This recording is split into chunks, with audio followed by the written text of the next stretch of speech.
బంగ్లాదేశ్లో ఎన్నికలు దగ్గర పడిన వేళ బంగ్లాదేశ్ నేషనలిస్టు పార్టీ తాత్కాలిక చైర్మన్ తారిక్ రెహమాన్ నామినేషన్ పేపర్లు సమర్పించారు. రాజధాని ఢాకాలో సెగున్ బగీచా డివిజనల్ కమిషనర్ కార్యాలయంలో తారిక్ రెహమాన్ నామినేషన్ వేశారు. బీఎన్పీ సలహాదారు అబ్దుస్ సలాంతో కలిసి బంగ్లాదేశ్ డాక్టర్స్ అసోసియేషన్ ప్రధాన సలహాదారు ప్రొఫెసర్ డాక్టర్ ఫర్హాద్ హలీం రెహమాన్ తరపున నామినేషన్ను సమర్పించారు. ఫిబ్రవరి 12న జరిగే 13వ జాతీయ పార్లమెంటరీ ఎన్నికల్లో ఢాకా 17 నియోజకవర్గం నుంచి రెహమాన్ పోటీ చేస్తున్నారు.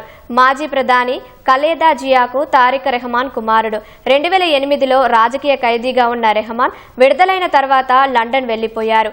17 ఏళ్ల పాటు స్వీయ బహిష్కరణ చేసుకున్న రెహమాన్ ఇటీవలే స్వదేశానికి తిరిగి వెళ్లారు. ఆయన తల్లి ఖలీదా జియా ఢాకాలో ఒక ఆసుపత్రిలో అత్యంత విషమ పరిస్థితిలో ఉన్నారు.